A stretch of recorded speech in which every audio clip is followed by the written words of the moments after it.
Welcome है आपका हमारे YouTube चैनल में।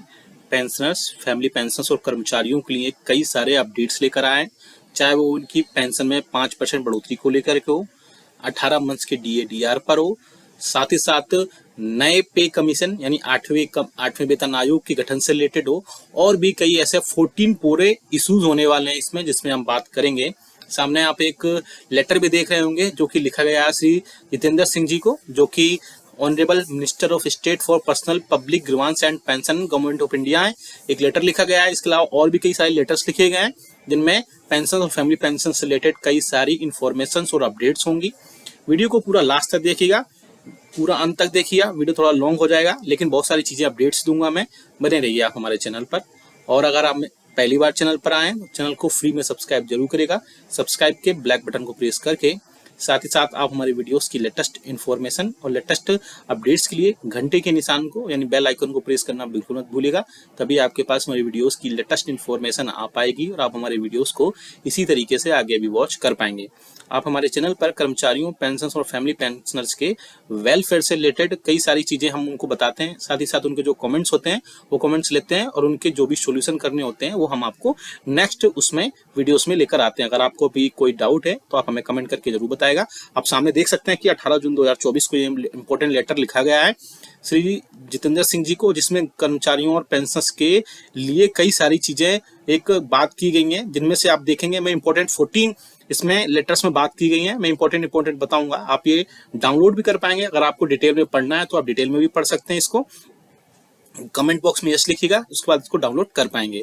आप सभी को पता है कि 65 लाख पेंशनर्स और बाकी जो कर्मचारी हैं उनके लिए बहुत सारी चीजें टाइम टू टाइम होती रही हैं, लेकिन उसके बाद भी पेंशनर्स और कर्मचारियों की जो डिमांड्स रही हैं वो हमेशा कर्मचारियों और पेंशनर्स के लिए वेलफेयर से रिलेटेड रही हैं। ऐसे में तो central government employees and pensioners की जो यूनियंस और फेडरेशन हैं उसके रिगार्डिंग कई सारी चीजें इसमें रही हैं, जिनमें हम बात करते हैं सबसे पहले पॉइंट की, जिसमें आप पॉइंट नंबर 2 देख पा रहे हैं कि 12 लाख से ज्यादा सिविलियन जो वैकेंट पोस्ट हैं सेंट्रल गवर्नमेंट डिपार्टमेंट्स में, चाहे वो रेलवे हो, चाहे वो डिफेंस हो, चाहे वो पोस्टल हो, इनकम टैक्स हो, CAG हो, इसमें बहुत ज्यादा एक्यूट शॉर्टेज चल रही है मैन पावर की। उसके बाद पेंशनर्स और कर्मचारियों की यूनियन सरकार से बोल रहे हैं कि आउटसोर्स करने की जगह पर परमानेंट पेरेंटियल जॉब, कंटिन्यू जॉब दी जाए, जिसके चलते वहां पर बहुत सारी चीजें वैकेंसी फिल हो पाए और बहुत सारी चीजें लोगों को वहां पर जागरूक लोगों को जॉब्स मिल पाए। बात करते हैं पॉइंट नंबर 3 की, ये भी बहुत इंपॉर्टेंट है। इसमें हम बात करेंगे कि नेशनल पेंशन सिस्टम जो है उसको फिर से विड्रॉ किया जाए। साथ ही साथ सेंट्रल गवर्नमेंट एम्प्लॉइज की जो गारंटीड पेंशन स्कीम थी उसको रिस्टोर किया जाए, यानी ओल्ड पेंशन स्कीम को रिस्टोर किया जाए। आप देख सकते हैं इसके अलावा और भी कई सारे इसमें इशूज हैं। पॉइंट नंबर 5 देख सकते हैं, इंपॉर्टेंट है।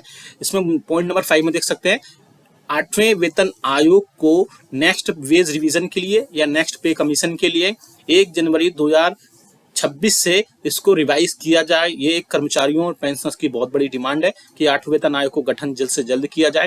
हालांकि इसमें पहले भी कुछ अपडेट्स आए थे कि सरकार जल्द से जल्द इस पर लेकर के कोई ना कोई एक कमेटी बना सकती है और उसके बाद 8वें वेतन आयोग का गठन उसमें हो सकता है। अब 6 नंबर का जो पॉइंट है वो भी काफी इंपॉर्टेंट है। आप देख सकते हैं to release the 18 months DA arrears frozen during the COVID-19 pandemic to the central government employees and pensioners। आप सभी को पता है कि 18 मंथ्स के DA और DR का एरियर्स उस टाइम नहीं दिया गया था, लेकिन बहुत सारे पेंशनर्स ये बोलते हैं कि आप 18 मंथ्स के DA और DR के एरियर्स के बारे में क्यों बात करते हैं जबकि गवर्नमेंट उसको देने के लिए मना कर चुकी है। तो आपको बता दूं 18 मंथ्स के DA और DR आपका उसमें हक है और आपको मिलना ही चाहिए। तो बहुत सारे पेंशनर्स भी चाहते हैं कि उनको मिले, इसलिए बाकी यूनियंस और फेडरेशंस भी हैं वो भी लगातार इसके रिगार्डिंग सरकार से बात करती रहती हैं, डिमांड्स और रिक्वेस्ट करती रहती हैं सरकार से। आगे आने वाले समय में इसमें बहुत सारी चीजों में क्लियरिटी होगी कि क्या क्या चीजें हो सकती हैं। पॉइंट नंबर 8 देख सकते हैं, वो भी काफी इंपॉर्टेंट है। To grant 100% compensate appointment to the wards dependent of the deceased employ by removing the 5% ceiling limit.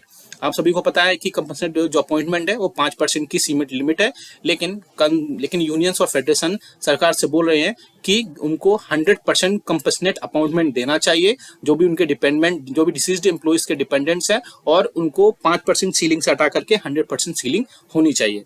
इसके अलावा आप देख सकते हैं पॉइंट नंबर 10 काफी इंपॉर्टेंट है जो आपकी कम्यूटेड पेंशन से रिलेटेड है।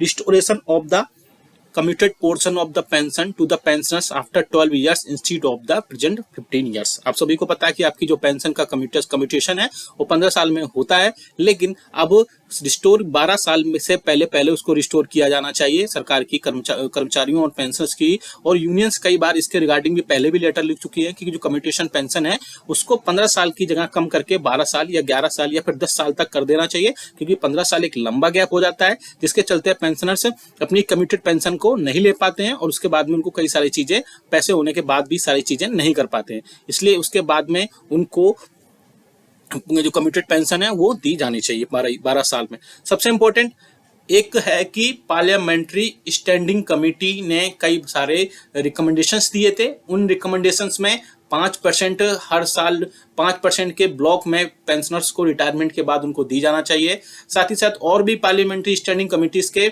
और ministry of health and welfare के कई सारे और भी जो रिकमेंडेशंस थे उसमें सीजीएचएस भी शामिल था, हॉस्पिटल्स भी शामिल थे, और इसके अलावा 5% जो है उनको पेंशन में बढ़ोतरी का भी दिया गया था। तो उसी के रिगार्डिंग पॉइंट नंबर 11 आप देख सकते हैं 11 नंबर पर, implementation of the recommendation of parliamentary standing committee to enhance the pension of the pensioners by 5% once in 5 years from the date of retirement। यानी आप देख सकते हैं कि जो भी पेंशनर्स हैं रिटायरमेंट के बाद में उनकी बेसिक पेंशन में हर 5 साल के ब्लॉक में 5% की बढ़ोतरी की जानी चाहिए। जैसे 60 से 65 साल के बीच में 5% की, यानी 65 साल की अगर एज पूरी कर लेता है कोई पेंशनर तो 5% की बेसिक पेंशन में उसकी बढ़ोतरी कर देनी चाहिए। 65 से 70 के बीच में 70 साल का जैसे ही पेंशन होगा तो 5% की फिर से बढ़ोतरी कर देनी चाहिए। हालांकि पार्लियामेंट्री स्टैंडिंग कमेटी इसके रिकमेंडेशन भी किए थे बहुत सारी चीजों पे, अभी उनका इम्प्लीमेंटेशन होना इसमें अभी बाकी रह गया है। पॉइंट नंबर 13 देख सकते हैं, to establish CGHS wellness center in the district as recommended by the parliamentary standing committee of the Ministry of Health, and also to strengthen the CGHS by impelling more multi-specialty hospital and also revising the rates regularly। यानी जो parliamentary standing committee थी और ministry of health and welfare थे उसने suggestions दिए थे कि जितने भी सीजीएचएस के वेलनेस सेंटर है उसमें मल्टी स्पेशलिटी हॉस्पिटल को और ज्यादा इम्पेनल्ड किया जाए। साथ ही साथ जो रिवीजन जो रेट्स हैं उसके उनको रेगुलर बेसिस पर रिवाइज किया जाए, जिससे सीजीएचएस के जो रेट्स अभी काफी कम है इस टाइम पे और पेंशनर्स को ऐसा लगता है, लेकिन और भी चीजें हैं उसमें, अगर उनको उनकी रिवाइजिंग टाइम टू टाइम होती रहे जिससे कि उनको और भी कई सारी चीजों का फायदा मिल सके। इसके अलावा restoration of the railway employees railway concession given to the senior citizens which was suspended during the कोविड-19 पैंडेमिक।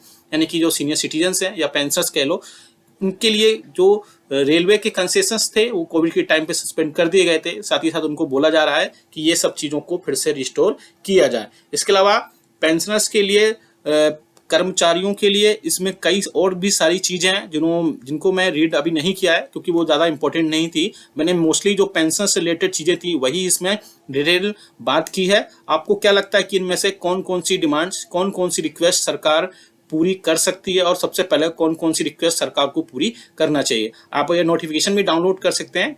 वीडियो को लाइक करने के बाद कमेंट कर देना, यस लिख देना, उसके बाद ये पूरा डाउनलोड कर पाएंगे। साथ ही साथ मुझे जो लगता है कि सबसे पहले पेंशन की बेसिक पेंशन में बढ़ोतरी की जानी चाहिए। साथ ही साथ 18 मंथ्स का डी और डीआर के एरियर्स भी मिलना चाहिए। बाकी जो चीजें हैं वो धीरे धीरे होती रहेंगी, लेकिन ये 2 इंपॉर्टेंट रिक्वेस्ट सरकार से जरूर पूरी करनी चाहिए। वीडियो अच्छा लगा तो लाइक करिएगा, शेयर सभी के साथ करिएगा। ऐसे न्यूज इन्फॉर्मेशन अपडेट्स के लिए